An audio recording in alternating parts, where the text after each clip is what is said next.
What's up, everybody? This is Ben with social media at Tiffin University, and I am here with Coach Croy of the back-to-back national champions. And one of the cool things that we get to do today is just kind of chat with Coach Croy and kind of get some of the behind-the-scenes stories of what it was like to win the national championship. And so, Coach, congratulations. I know that this was an amazing year for you.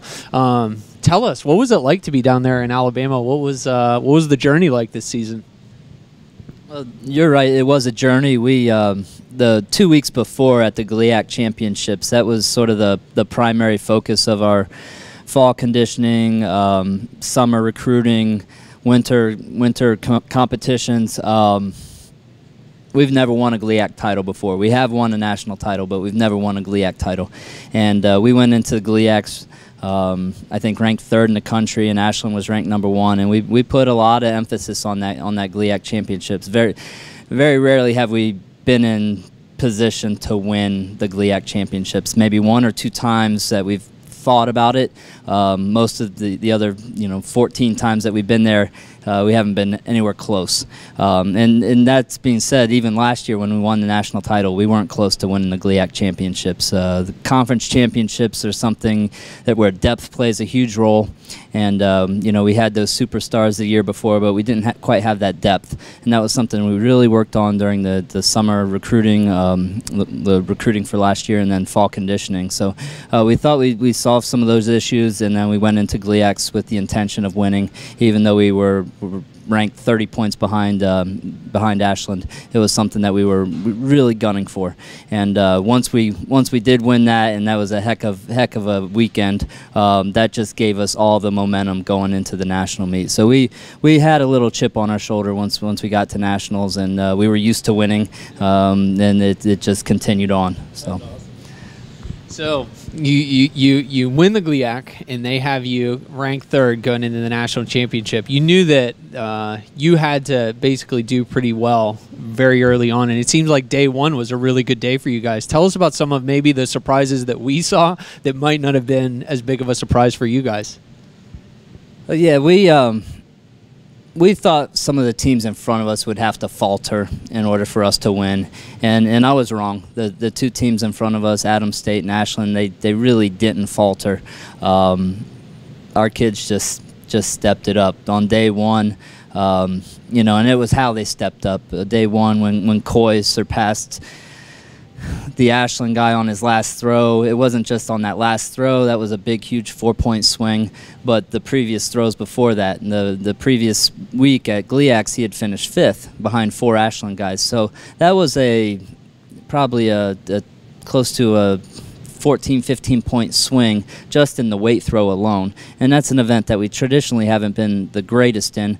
This year we ended up being ranked 2nd in the country behind Ashland, and they've been, they're probably #1 ranked in all divisions in the weight throw. So for us to do that in the weight throw, that got us started on the right foot. And then Marquise came in, and he was supposed to win the long jump, so him finishing 2nd wouldn't have been that big a deal. He was 2nd going into his final jump, and then he just gamed it up and let it loose, let it fly, and set a school record, and just had a phenomenal jump there. And then James's race in the 5K was a little bit of a surprise. He's finished in the top 3 before at the national championships, but he was ranked maybe 5th or 6th going in, and he just ran tough. He PR'd. It's a 3-mile long race, and he PR'd through the mile. He set his mile record, and he still had 2 miles to go, and that was intentional.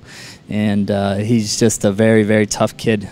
And that was a surprise. So huge school record for him, huge 8 points for him. So that was a big deal. So at one point, I know we were watching it. We were watching the live feed. We were watching the points come in, and there was a point where we were starting to add up points, and you were starting to get this feeling, I think it's over. Tell us at what point you knew it was over, and what kind of reaction did you start to get from alumni or anybody else? Well, I'd say throughout the second day, after the second day, I was feeling pretty good. Not that we would win, but that we would be in the hunt to win. And then once that 60 rolled around, and Jonte and Reggie finished 2-3. We were only supposed to get six points out of that initially. Then after the prelim day, we thought maybe we might get 8 points out of it. just hoping that they didn't false start, things like that were going through my head, and then they rolled up 14 points. At that point, I was 90% sure that we had a great shot of winning. Well, then we had our high jumper. He performed great on day 2, and then our pole vaulter scored a point. I had thought he had scored 2 or 3 points, so I was really feeling confident at that point. And then Ashland came in, and they started. Miles Pringle started. He had no-heighted in the high jump, so I was really feeling good about our chances. And then he stepped it up. Nicole stepped it up in the mile, and so they started coming back. And then, I got nervous again. But then once that 3K rolled around, I saw what happened in the shot put. That was about what was supposed to happen. When the 3K rolled around, I just knew James needed to get 5th place, and we would at least secure a tie. And so probably with about a lap to go in that 3K, I know James well enough. I could tell he was going to hold on, even though he'd gone out really hard again.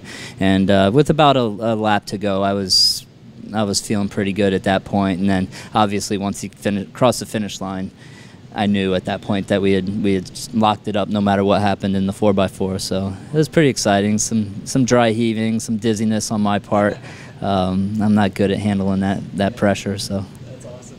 Well, Coach, thank you so much for having us here and sharing with us a little bit about your journey. Congratulations. It is really just a neat thing to watch you do well with your team, and so we just wanted to say thanks and honor you. And yeah, keep it up, man. We're looking forward to watching you go. Appreciate it. Yep. Thanks, Alrighty, thank you guys.